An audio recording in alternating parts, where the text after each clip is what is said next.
Don't engage alone. We do this together.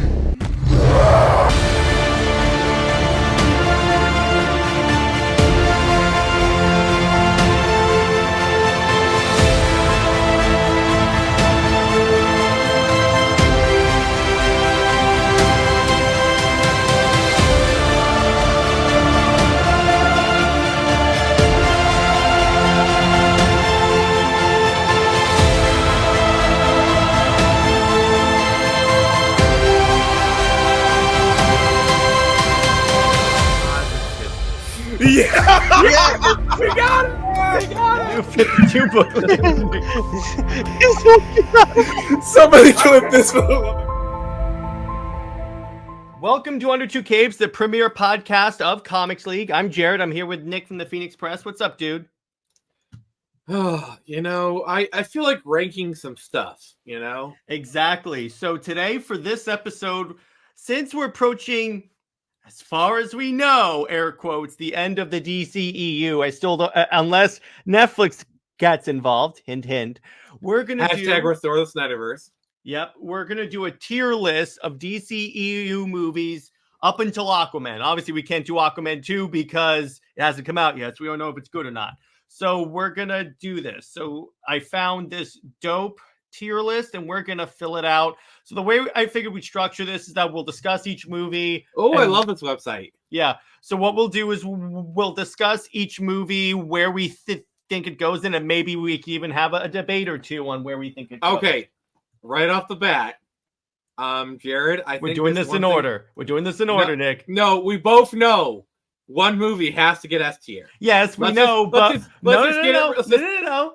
We're doing this in order. We have to do this in order. But come on, like we both know. I know, but that'll be a short conversation when we get to there. So, Man of Steel. A tier. Yeah, it's a fun movie. I know we have some disagreements on certain scenes in the movie, but for what it was intended to do, i.e. modernize the Superman IP, I think it did a fantastic job. Very much agreed. I think it's a great movie. It has some very distinct flaws. Personally, I think the tornado scene is really stupid. I don't agree with like the I don't know scene. I think that scene has a lot more nuance than people are giving it credit for. But the tornado scene, I do agree with some of the critics. And fun fact, Man of Steel may have inspired a certain project that I'm working on with Britt. More on that if you watch Super Wonder Legacy. All right. And when we get to BVS, we're going to assume they mean the Ultimate Edition. We're just going to assume that. But I'm just going to say this right now. The regular edition would be C tier. Regular edition would definitely be C tier. Absolutely. It's still a good movie, but it's like, meh. But, okay, so let's do this. Ultimate Edition. What do you think? You don't have pluses on here. I'd put it at a B plus tier, but you don't have those in between tiers. Really? Because why a B? I like it. It just does have some glaring flaws, like Martha. Okay, we're gonna disagree on that one, but that's perfectly fine. Mm-hmm. And just in general, it's a good movie. I think them rushing to that like thing. Batman should have had his own movie for this. Yep. I mean, obviously, I'm judging it by factors outside the movie, but even as a movie in and of itself, it's good.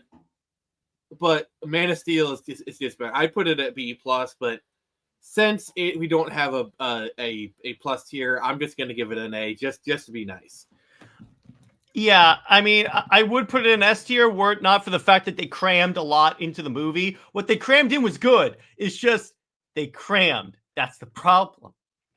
Yeah, but BVS was but like the whole like introducing the rest of it in a scene, which okay, that would have worked as a post credit scene. Post credit, exactly. It would have worked as a post credit.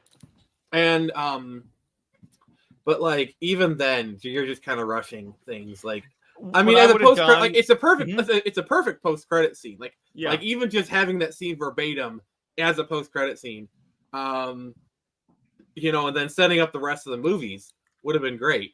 But because Batman should have had his own movie. Because you Should've wouldn't have had a had summary. is she with you? I thought she was with you. She sent you an email 2 minutes ago. Criticism that scene always gets. Like I feel okay. So basically, my Batman movie would end right where BVS begins. Even if it comes out after Man of Steel, like takes place before it, and it takes place kind of parallel to the events of Man of Steel, but he's still doing his own thing, and it ends with that final scene. Yeah. So, and by the way, I just changed the last thing from haven't watched to utter crap. So we're gonna put the worst DCU movies at the very bottom of the list. So, yeah, so I agree on that one. So, Suicide Squad. I would put it at a C+ tier, but I say keep it at C because it's not the worst thing ever, but it's very vanilla. Like, well, hopefully we get the Ayer cut. I was literally about to launch into a bit of that. Mm-hmm. Yeah, we need the Ayer cut. It's kind of funny with the DCEU. We just need more of the directors. It's kind of interesting how that works. But so in terms of Wonder Woman, that is A tier. I mean, I was gonna put in S. S is for the very best, and I'm gonna be honest with you. There's really only 2 movies on here I'd put in S tier. One of them is obvious. Very obvious. Yeah, I know. All right, I'll put in A. It's a pretty good one. I'd put it as A+, mm-hmm. but not quite S. S is like GOAT. Like, yeah, there's no flaws, and there are some flaws of that movie. Like the ending where it would have been cool if they just ended it where, okay, so she kills Ares, but humanity still goes to war because it's humanity. Because like that speech that Steve Trevor does is beautiful, and then it instantly gets undermined. But like, I was here, Diana, this whole time manipulating from like why did you have that big speech if you're just gonna undermine it right away? And fun fact, I think the ending we just came up with was Patty Jenkins' original ending because she was very clear that like Warner Brothers came in at the last second and told her to add that battle at the end. Yeah, and that battle just reeks of 2010 CG fight, you know? Yeah, kind of. All right. Aquaman. S tier. S tier, yes. Thank you. That was dope. And by so I'm just gonna say S- because of the co-star, but yeah, still S tier. Since we are flying through these quick, what we'll do is as soon as we're done with them, we'll discuss them in more detail. Right now, we're just outlining them. So yeah, I mean, I agree with you because Aquaman is dope. It takes a lot to be able to change the public's perception of a character, and that movie, plus, honestly, both versions of Justice League, contributed to making Aquaman more of a character people take seriously, kind of combined with the Jeff Johns comic book run. Yeah. The next movie you might get a little controversial. D. I'm sorry, because of everything that happened at Justice League goes in D and not utter crap. It's a bad movie, but it's not like the worst movie ever. Okay, have you seen it? We did a watch party. I saw it in theaters. I watched it in theaters. Like, okay, the actual version of the movie is infinitely objectively better, but this version is kind of like if you're like really drunk, really high, or just kind of an idiot, you can derive some enjoyment from it. It is not fine. Pull your executive Wonder weight. Woman, Flash falling into one. There was too many scenes where I'm like Batman going, something Guys, is definitely Jared bleeding. is pulling an executive decision. I have no part in this, so yes, I am, and I don't think anyone's going to disagree with me. Shazam. Honestly, okay, the first Shazam B tier. B tier. I was about to say B tier because it's not. It's above average, absolutely. It has its flaws. It's not A tier whatsoever, but it's definitely up there with a movie that if it's on TV, I'll watch it definitely. Yeah, like it's enjoyable. It's got enjoyable themes. Like, it's a decent enough quality movie. Black Adam. C tier. Yeah, I agree because, all right, this Maybe movie, C plus, but not B. this movie contradicts its own logic many times in the movie. Like when Hawkman fights Black Adam, and he goes, "We don't kill," and then Dr. Fate shows up and goes, "Surrender or die." What? Yeah, I mean, the movie just reeks of reshoots and poorly edited sequences. Like they forgot, like, oh wait, we did a reshoot with this, and we're editing. Like nobody caught it in the reshoot in the editing movie. That kid on the skateboard was so annoying. And honestly, The Rock's performance was just not good. He just like he's a good actor. It's just I think he's gotten so used to playing The Rock. Like if you look at his films like pre-late 2010s, he's actually an actor. But after a while, he just starts playing himself. Like look at his performance in Fast 5 and look at him now. It's like two different characters. Mm-hmm. Yeah, exactly. Yeah, that was one issue. I think he played a pretty good Black Adam. It's just the other stuff surrounding it was kind of like... It was better. No, the Justice Society, I love them. Yeah, I wish we got a JSA movie, but that's just me. Probably you too, but that's just me. The Suicide Squad. Utter crap.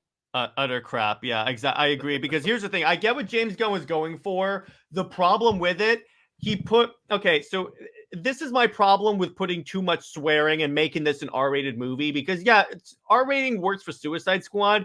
It's just, it was too vulgar to the point where it was... It was too overindulgent, I think.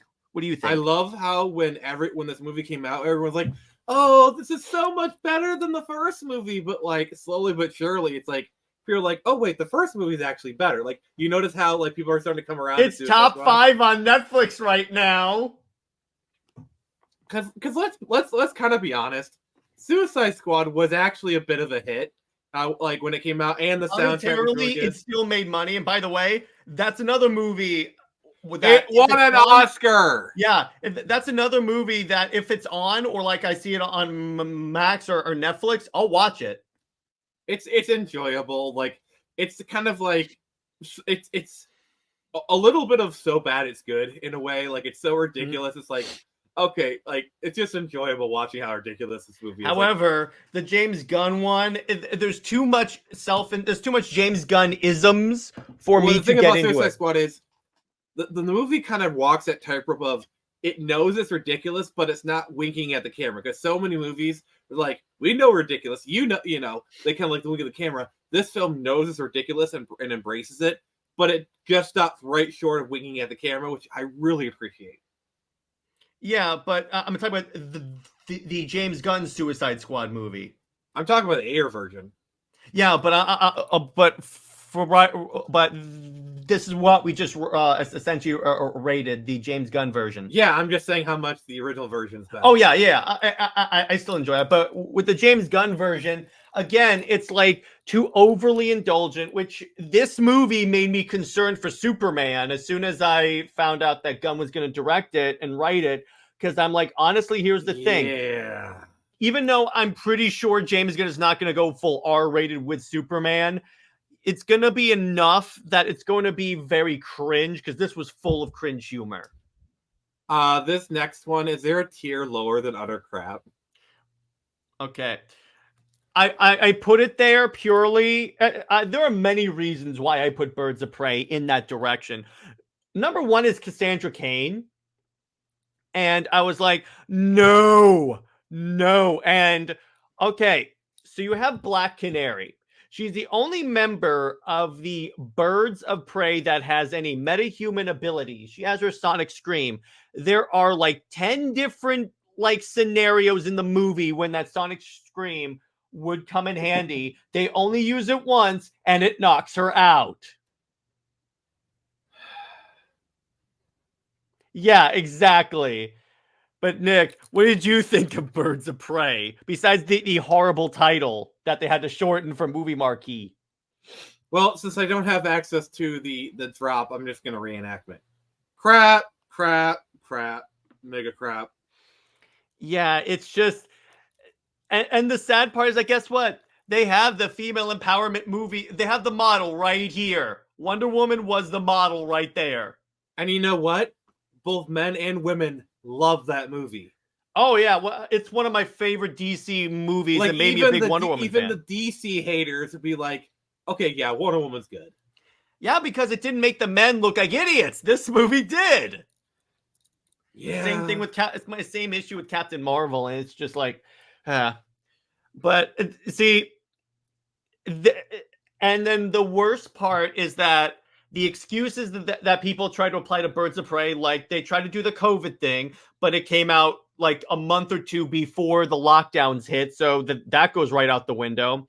And then they did the whole, but men don't want to see a female action-led superhero movie, and then all of us were like, Wonder Woman. Well, okay. You want to know how this is like, you want to know how bullcrap that excuse is?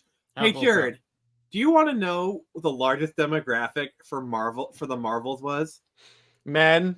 White men was like 75% of the people that saw the Marvels. So you can't blame men for not showing up for Captain Marvel. They showed up and it still failed. Yeah, it's just maybe women don't want to be pandered to, and maybe, just maybe, men are the majority audience for comic book movies. I know it's a shocker. I mean, that's a whole different discussion. But that's the point. The point is, it was a very disappointing movie, and that's another one where it didn't need the R rating, I felt. Yeah. Blue Beetle's a bit of a conundrum because Blue Beetle, yeah. So the difference between a good movie and a great movie is, do I feel something? Like, does it make me feel emotions? Shazam does. But the thing is, Blue Beetle doesn't. But I it's hard for me to put it in the C tier next to Suicide Squad and Black Adam, because Blue Beetle is a bit of a cut above those. And that suit alone, dude. So if you put it in C tier, can you rank it at the top of C tier at least? I'll tell you what, I can put it here, like it's the first in C, and for the purpose of this discussion, whatever is like here is like the first row is the pluses. Let's say that. So yes, Blue Beetle would be a C plus or a B minus. Like it's it's very good. It's enjoyable. Again, it's another movie that if it's on TV, I'll watch it because the suit's awesome. The VFX look actually pretty good in comparison to a lot of other movies on this list that we will get to in a second. And the family, the thing that really attracts for me is I saw this movie recently and it was fine, but like the family at first, all they did was just scream at each other. It was like really like, but as the movie progressed and as it got to the finale, I actually liked them a lot more. Like the revolutionary grandma, like when she undid her hair and the pigtails. And she has the minigun, and they ask her, "How do you know how to use that?" There's a lot you don't know about your grandma. Like they said, "Oh, she's a former Mexican revolutionary." That's all you needed to know. That's shorthand for like, okay, she did some really crazy stuff. Now, and I bought it. Let me ask you this, as someone that was very critical of the trailers. Did the Batman's a fascist line really ruin the movie? Okay. Let me kind of explain why that line put me off the movie. In the movie, it's literally 1 second and then the rest of it is. But in the trailer, they put it as the post-title stinger, which is like the last thing of the trailer. That is a very important scene. So the fact that they put it there, to me, showed like they wanted people to see that, and I felt insulted by that. So I still stand by that it ruined the movie, but it's more so because of how they placed it in the trailer rather than the line itself. Like, yeah, the line's stupid. It pissed me off because when you combine it with the director's comments, because the director is very anti-capitalist and all that stuff, and I get it, and yet he's doing a Hollywood movie, and then he's doing a Hollywood movie about a very in a extremely capitalistic portion of Hollywood, which is superhero movies. And I'm now, granted, the movie itself does have anti-capitalist messages, but I feel like the movie handles them with at least some degree of tact. But at the same time, the movie is pro-corporation, because the thing is, what the movie says is, oh, bad corporations are bad, but good corporations can help everybody, which Mhm. is a fair message. I agree with that message, but it's kind of ironic that there's a pro-capitalist, because Jenny Cord is the savior. She's the one who like literally digged him out of that stuff. Yeah. She's the, I don't know. She's a good capitalist. All right. A rather attractive one too, mind you. This one's going to be down. Peacemaker. I actually haven't seen Peacemaker, so I'm recusing myself from this discussion because I have not actually seen it, so I have no room to judge. So it's all you, brother. Utter crap. It's in crap minus. I have no again, objection. it's the same issue I had with James Gunn's Suicide. It's basically the sequel to James Gunn's Suicide Squad, so it's more of that. And it's just, you want to listen to Peacemaker badmouth the Justice League for 5 episodes? And I get he's supposed to, he represents those people perpetually on the internet that believe everything they read on the internet. I get that. I just don't like it. It's really stupid. And then they revert back to the Aquaman fish joke. And they repeat that in very poor taste. It's so stupid. And I'm like, at this point, I see, when this show first came out, I only watched the first episode because it completely turned me off. Then I decided, okay, in the interest of being consistent, because I do believe that people should give Zack's whole story the light and judge it as a whole. So I said, okay, you know what? I'll watch the rest of the episodes. Didn't get any better. I was like, see, my frustration with James Gunn is he is perfectly capable of doing good stuff. Guardians of the Galaxy. He wrote Scooby-Doo, the first Scooby-Doo movie, which I really do enjoy that movie. Like, me too. He knows how to do it. He just intentionally doesn't. Yeah, like the whole swear word, potty mouth. I'm sorry, that's not mature. That is juvenile. And they have a whole joke where Peacemaker and Vigilante are making fart noises with their mouths at people. I'm like, well, what if you want to know hell? the difference, and swearing is not inherently immature. Watch any gangster movie. They cuss like a Watch sailor. the Snyder Cut. They drop F-bombs in that one. Yeah, but watch Goodfellas or any other gangster movie. They swear more than James Gunn's movies, but they do it in a way that it feels more mature. Plus, watch any military movie. It makes sense because of the situation those guys are in. Even South Park does handle swear words better than James Gunn, which is saying something. And that's the thing. It's become a crutch for James Gunn, and that's why I think I'm going to make a prediction. Superman Legacy, there's going to be one character dropping, because in a PG-13 movie you are allowed one F-bomb. And by the way, he had it in Guardians 3, and that's known as the first Marvel movie where they drop an F-bomb. I'm a little bit I don't mind that as much because it's the last Guardians of the Galaxy movie. And it's just one. Fine. It's just one. That's why I was like, it's shocking, but I'm like, okay. With Peacemaker and the Suicide Squad, it was one after practically every single word, and they killed off my favorite characters from the Suicide Squad, like Rick Flag, Captain Boomerang, and I was like, you know what? If you're going to take away what I like, I'm not going to watch this. And you know what's kind of funny? Peacemaker was one of the shows that was being held up. Oh my gosh, this got viewed so many times. Then it was revealed that HBO Max inflated its numbers. Yeah, there you go. Can we get a second Warner Brothers, please? Yes, we can. I'm going to make an executive decision. We are doing that. Yeah, second Warner Brothers. Yeah, I'm sorry. Exactly. We had to. It's just so dumb. All right, Shazam! Fury of the Gods. Did you watch this one? Yes, I would put that as a C tier. It's not the worst movie ever. I'm sure if I were to rewatch it again, because I didn't know much about Rachel Zegler before this, but having her in it's like seeing a film with Amber Heard in it. You see her go, and instantly kind of degrades it. So rewatching it would be kind of weird, watching her in that. But the movie's not terrible. But it's kind of funny how they deliberately spoiled the Wonder Woman cameo and the director didn't even know it because they were that not confident in the movie being able to pull people. And the cameo really isn't even that good. You can tell Gal was just there to catch a paycheck. And she wasn't even face to face with Zachary Levi. The way I would have done this if I were making that movie, because it's Fear of the Gods. Here's how you get that pull. I would have made it a Wonder Woman Shazam team up. You could still have him hitting on her for because he's a 12-year-old kid, and not 12-year-old, but the point is he's a kid and he's with Wonder Woman. You could still have that draw and still have the God part. In fact, it would make more sense with the God part. The other thing that I'm sure maybe heard it is Zachary Levi said a lot of stupid stuff on social media before it's being released. Well, stupid to a certain demographic that we're not a part. Like the stuff he said, we actually agree with, but other people don't. Yeah, but the problem is he did say you don't even want to watch the Ayer cut. James Gunn's version's better. Okay, I take that back. Yeah, that's my issue when he's like, how do you know that's better? We have a very good example of this, by the way, coming up. That's gonna be the shortest discussion of this entire episode.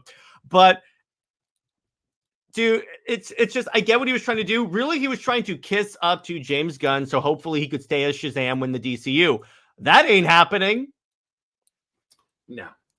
So, all right. The Flash. D. I can compromise on D. I mean, we could put it in F if you want. Like, I don't think it's utter crap, but it is very low quality. Like, there are some okay, like Sasha Calle Supergirl. I actually surprisingly enjoyed. Like, I'm gonna be admit it. I actually really liked her as Supergirl.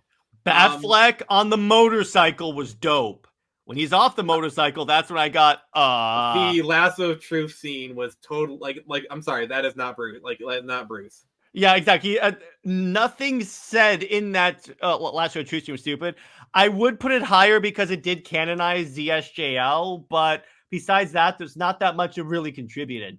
Like the scene where Bruce is talking to Barry and they're having the heart-to-heart. Like, that's actually a good scene, and they kind of also they nerfed the Man of Steel characters. Like Fiora struggled against Clark, and Batman takes her down with a single bomb. Like, come on. That wasn't Fiora, but I understand what you're saying. But it's still a Kryptonian. It's still a Kryptonian versus Batman. What? And it's like when. And actually, Droga, a friend of mine from the Nicotina show, did an edit that it's that scene. Batman goes is grappling to that Kryptonian, but then it cuts to Invincible when Omni-Man grabbed Darkwing and slammed him on the ground. It's like, here's what actually would have happened: slam. Yeah, and then the thing is, Batfleck might have done better. Where it's revealed, let's say Man of Steel 2, you see some Kryptonians come in, and then it's revealed Batman kept some of the kryptonite. Like, I thought you destroyed it. I lied. Yeah. He has kryptonite knuckles or something, and he's using that to act like he'd actually go toe-to-toe with the Kryptonians. Yeah, Batfleck I would believe, but let's be honest, Batfleck wouldn't destroy all. He would if he trusts Clark. He wouldn't. No. Anytime Batman has talked about kryptonite with Clark, he's like, you don't have it, right? That was one of the good parts of Heroes in Crisis when Harley Quinn got Batman the lasso of truth somehow, but then she goes, and previous to this, they had a conversation where Clark goes to Bruce and he goes, you don't have kryptonite in your bat belt, do you? He goes, no, of course not. Then as soon as Batman got stuck with the lasso of truth, Harley Quinn goes, where's your kryptonite stash? It's on my bat belt. Here's the thing. I can just imagine a scene where it's I trust you, Clark. But there's bound to be more surviving Kryptonians. Yeah, it's you're cool. But see these people, this is the reason I kept it. And I think at that point Clark would be like, okay, fine. And the problem also with this movie is I have to bring this up, the visual effects. Like the Chrono Ball, what they should have done, because I was watching Flash earlier, and here's how I would have done the Chrono Ball. I wouldn't have had CGI recreations of each character. What I would have done is actually a portal actually opens, kind of like Thanos traveling with the Space Stone, and then you see a scene from one of the movies. You could see Henry Cavill Superman, the Snyder Cut, Christopher Reeve in Superman 1 or something like that. The point is, you didn't have to CGI recreate these characters. You could have done that badly. Badly. The point is, it would have been better than what we got, I think. Okay, this is what pissed me most off about the movie is obviously the CGI is bad. Anyone with a functioning pair of eyeballs can see that. The director had the nerve to say, "Oh yeah, it's supposed to look like that." Anyone with functioning set of eyeballs can tell that is incomplete CGI. You freaking moron! The thing is, I want to say other things, but I'm not here. The thing is, here's how that could have made sense if in the movie Barry had said, "Oh yeah, I went to this chronoball thing and everyone looked like rubbery and it was all distorted." If they had said that in the movie, it would have still been a crap excuse, but at least he would have told us in the movie. Like he said, "Oh yeah, I went in the movie. It looked like a PlayStation 2 cutscene, or it looked like 90s CG, or just something." Here's like the he thing, said, that version of Barry would have said that actually. Well, yeah, but they might not have been wanting to name drop like PlayStation 2 or whatever. Or it looked like, or he just said it looked like an early 2000s video game. There, like whatever. Yeah, and at least then you would have said, because I'm sick of directors explaining stuff. Oh yeah, it's because of this. Where was that in the movie? See, the other problem is there's really no villain up until like the last 10 minutes where not Savitar, which I'm sorry, he's Savitar. He's Savitar. That's pretty much Savitar. Stop calling him Dark Flash. Yeah, it's stupid. He looks exactly like Savitar. He has the same origin story as Savitar, like the variant. Obviously, we by the way, we should do an episode of Fixing the Flash. We should do that. That's going to be next week's episode. That's fantastic. We will do that. Now, I'm going to give you a preview. Here's how I would have done it.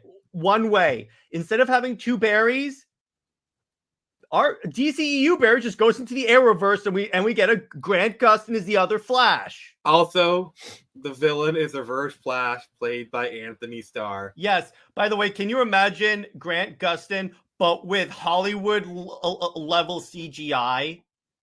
No. Oh, I got the scene. So the Flash comes and it's actually the TV show Flash. But then all of a sudden a hand comes through. It's like, no, we're not dealing with that pretender, and it's the actual Reverse Flash. Yeah, and what's kind of cool, they actually would have set up Grant Gustin being the other Flash better, because remember in the Crisis on Infinite Earths crossover when Ezra Miller met Grant Gustin, they could have harkened back to that. It's like, oh, hey, man, what's up? They literally could have had that scene, but from Ezra's point of view. And then he, gets stuck there or something like that. There were so many ways that they could have Oh, my done God. This. Can you imagine, just for, 20 minutes, they're in the Arrowverse? Yeah. He's Barry's trying, on DCEU, Barry, Ezra's trying to figure out, how this is different. He's like, no. So... Ezra's like, do you have a Batman? No, we have a Batgirl. It's like, oh my God, I gotta call Ollie. Who's Ollie? And he goes, oh yeah, Green Arrow. He's our brooding leader. Oh, you mean Batman? No, I mean Green Arrow.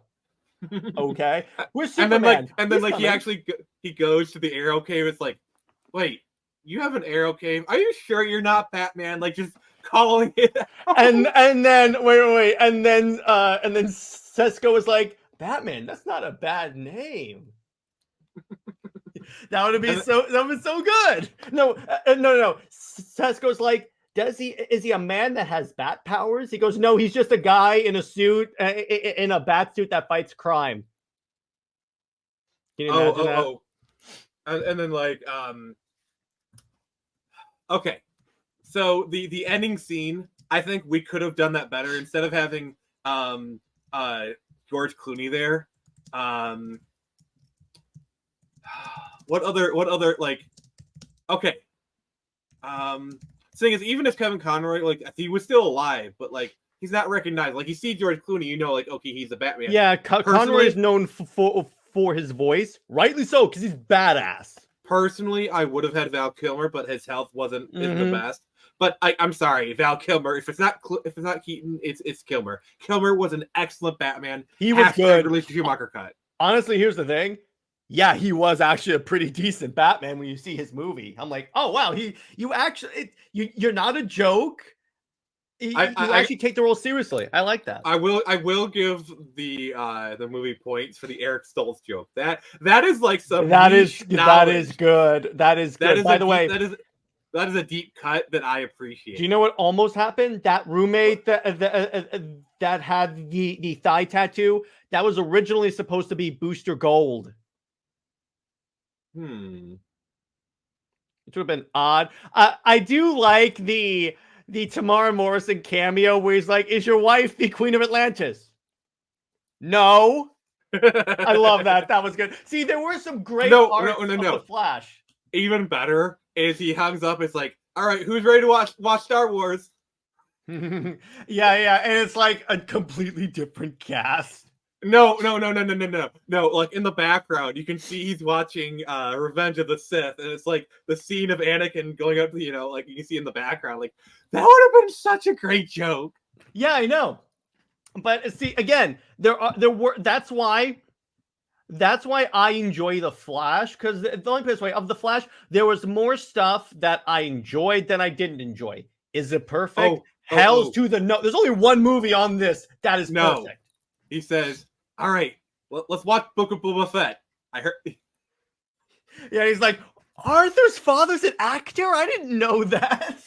No, I wouldn't go that far. But anyway, what I would have done is like, all right, let's watch Moulin Rouge. Yeah.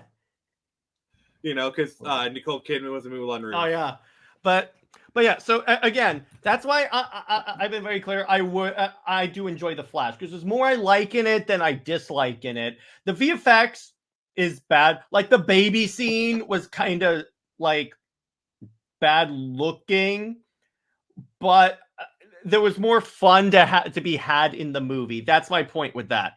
So that's why I enjoy it. But yeah, I could definitely see that. Wonder Woman 1984. Oh boy. F. It's not an utter crap, but yeah, it's an F tier for me. Like there's some cool parts of it. Like I Golden like Armor. the early Cheetah scenes. I thought were cool. I thought Cheetah was a great villain for her in this movie. Some of the visuals were good. I'm kind of scraping the barrel here, but it's not. There was too many logical leaps, like Steve Trevor knowing how to pilot a fighter jet. That's one thing. The fighter jets being fueled at the Smithsonian. They should have just had it be like a World War, like a P-51 Mustang or something. Like even if it was even if it was a World War II plane, okay, which but it's still a prop plane. So he could. I think there's enough of a gap, like the gap in like skills is small enough that like you could assume he could figure it out because it's still a prop plane. Yes, because prop planes fly very differently from jets. Yeah, exactly. So that's what you could if you had done that, I would have believed it. But again, taking this step further, where even if it's like, oh, there's no way a World War I pilot could pilot a World War II plane. It's close enough that you can at least it's believable enough. But is it fueled enough to get to Egypt? That part is. And again, go ahead.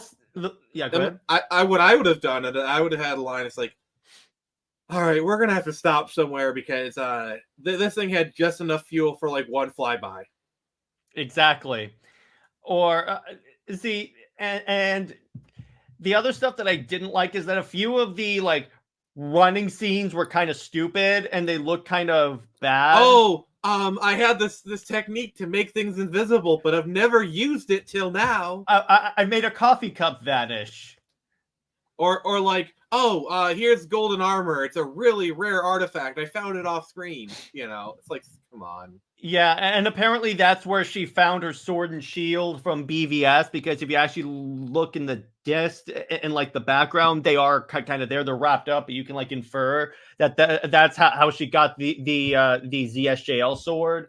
But it's like, and the golden armor looked cool. It's a cool design and everything. It's just then it gets like trashed and wasted. And the thing is, the biggest thing they wasted really was Maxwell Lord. No, the biggest waste was Linda Carter. Yeah, because they We could. know they're not going anywhere with that. They knew they weren't going anywhere with that. Why the frick would you bring in Linda Carter, not even have her meet Wonder Woman? Like, come on. That would have been cool. At least have them meet, like as a fun cameo. Like I'm sure if Christopher Reeve were still alive, they would have tried to find a scene where he meets Henry. Like, what I would have done is like say, "Oh, I'm searching for Astoria," blah blah blah, and then have a scene where like she gets like after, let's say after the White House fight, she gets knocked out, she wakes up, she's in a cave, and then she meets Astoria, Linda Carter, and then she gives her the golden armor. It's like a literal passing of the torch. Or I'm going to play off that. Keep it the way it is. But start. Here's the way I would do it. So she renounces her wish, and Steve dies, but Diana's like distraught again because she loses Steve. I know we're retreading old territory, but bear with me. Mm-hmm. And she doesn't think that she could do it. Then Asteria shows up and goes, "Hey, no, you can do this. I've survived here. You can handle this. This world is worth fighting for." See, at least you had that. Like, at least have the passing of the torch scene. Like, come on. Don't tell me people wouldn't have loved, like, a scene where they chat and whatnot, and she literally gives the golden armor. And like, she says, "You are a Wonder Woman."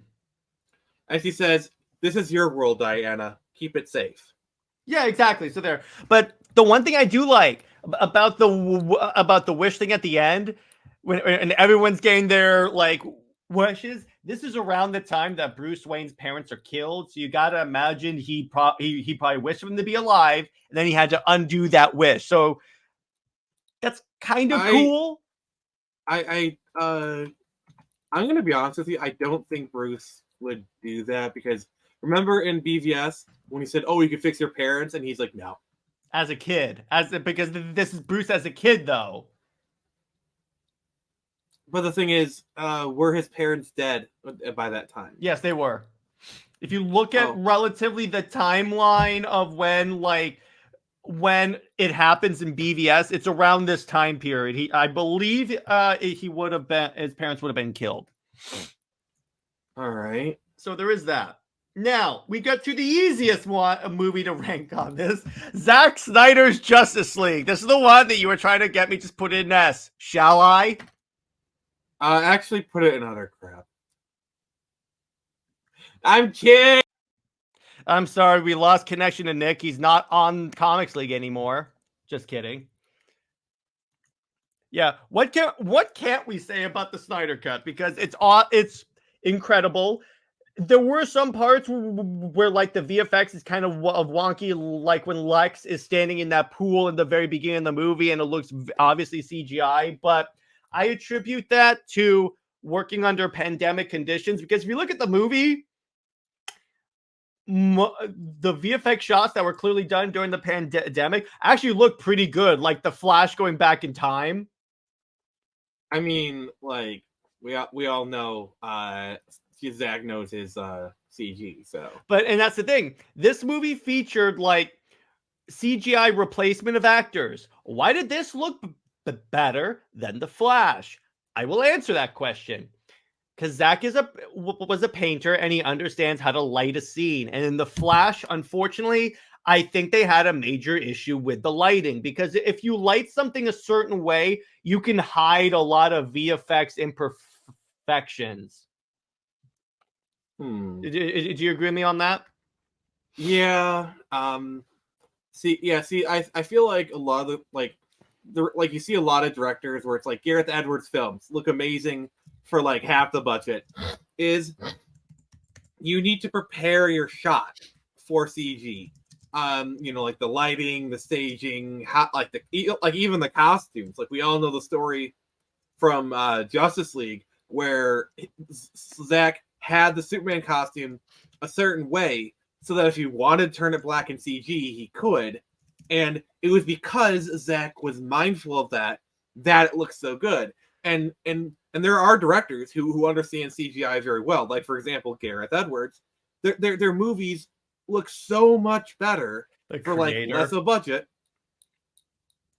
Rogue One, Godzilla 2014. On that's why if you look at the suit in Justice League, it's super bright because Zack intentionally made that suit really had them make the suit super bright, so it'd be easier to invert the colors and make it the black suit.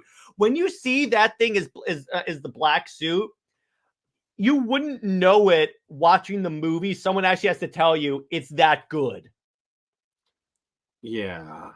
It's like the moment I saw that and figured that out, because I thought it was going to be like, okay, there's going to be some scenes where like it's very obviously CGI. It's not. But so that's our DC tier list. So to review before we wrap up, in S tier we have Aquaman and Zack Snyder's Justice League, deservedly so. Mm-hmm. And by the way, since you put Aquaman at the S-, I'm just going to move it this way. Okay, no argument there. And the A tier, we have Man of Steel, Batman vs. Superman, Dawn of Justice, the Ultimate Edition. I'm just going to say that. And Wonder Woman. B tier, Shazam.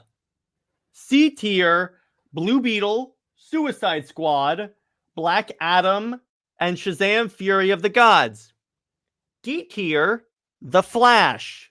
F tier, Wonder Woman 1984. Utter crap, Justice League, The Suicide Squad, the James Gunn movie, Birds of Prey, and Peacemaker. Okay, let's just make a prediction and we'll see if we're right. Where do you think Lost Kingdom is going to go on this list? We are predicting. We may be wrong. I think it's right. going to go, because it's the same team relatively, and as long as they don't like severely to pun intended crap the bed, I'm going to say it's going to be anywhere from from A to B, I would say. Yeah, they're very clearly limiting Amber Heard's time in this. You look at the trailers, like he's barely in like a split-second shot at most. And like you said, yeah, it's the same creative people. And if you just look at the trailer, it just seems like they're just doing more Aquaman story. Like, this does have the potential to be another S-tier movie. I'll grant it that, but... Yeah, I'm trying to be conservative on my rating. I don't want to overrate it. I'm trying to be like... let me put it this way. From what I've seen so far, I think it could be good. At the very least, it could be good. I don't think it's going to be anything less than a C tier. Exactly. For that movie. Unless it's like completely like... unless they completely like fell asleep during the production, I don't think it's going to be anywhere below F. I agree with you on that one. Yeah, and since we know that Jason Momoa is secretly based, I think that might have prevented some stuff. Like you heard the story of him coming to set dressed as Jack Sparrow. Because he does not like Amber. He does not like her. It comes across in their performance, because that's the one ding I have on Aquaman. They have zero chemistry. Do you remember the trial where they had Walter Hamada on the stand? He said like, yeah, she wasn't working out. He said we were going to recast her, but I think it was James Wan. It came out and defended her. It gets worse. What? Elon threatened to sick his lawyers on Warner Brothers. She cried to her ex, which let's be honest, is a very Amber Heard move. Yeah, exactly. So that's why I think that it's now Superman Legacy is a different story, because honestly, because it's written and directed by James Gunn and he can't help himself, I think the best it could be so far is a C. From what I hear, I need more information, but I'm trying to be a little generous. I'm going to try and be optimistic here. I'm going, I want to think he's going to treat this like doing a Guardians of the Galaxy film. So he's going to be more in that headspace of like wholesome, like that kind of thing, instead of the baby diaper party, which he's actually had those. So I'm being optimistic here. I could be wrong, so I'm gonna say B is where Superman Legacy is gonna go. Okay, I'll compromise on a B-, because again, it's just he's relying too much on nostalgia. So that's really where I fall on that. So that's our DCEU tier list. Let us know in the comments or in the emails at comicsleague@gmail.com. Or it's in the description of this YouTube episode and Spotify episode. Let us know if you agree with our tier list, and if you would like us to do an MCU one or like a Phase 5 one, which that would be interesting. But just let us know, and stay tuned for next week's episode where we fix the Flash. That's going to be a really good one. Stay toasty, everyone. Stay heroic, everyone, and I will see you in the next one. Thanks. Bye-bye. Bye-bye.